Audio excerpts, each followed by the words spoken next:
பாரதி ஒரு மேஜிக் பண்ணிட்டேன் நான். இதோ இந்த கையால் தான் படம் போகிறேன் அந்த மேஜிக்கு. அது என்ன மேஜிக் தெரியுமா? இப்போ யாருன்னா ஒருத்தர் ஏமாத்திட்டா என்ன சொல்லுவாங்க? ஆஹா, அது வேறு லாங்குவேஜில் ஒன்று சொல்லுவாங்க. என்ன தெரியுமா? விபூதி வச்சுட்டாங்க, அவன் எனக்கு விபூதி வச்சுட்டான் நான் சொல்லிட்டு சொல்லுவாங்க. அதுக்கு அர்த்தம் என்ன தெரியுமா? கிட்ட வா சொல்கிறேன், கிட்ட வா. கண்ணு முடிக்கும், கையில் வைக்கிறேன், கண்ணு முடிக்கும். இதுதான் விபூதி அடிக்குது.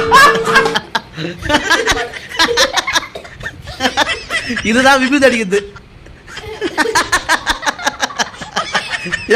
பல்காமி ஓகேவா? இதுதான் விபூதி அடிக்குது. இந்த புஷ்கோ கொஞ்சம்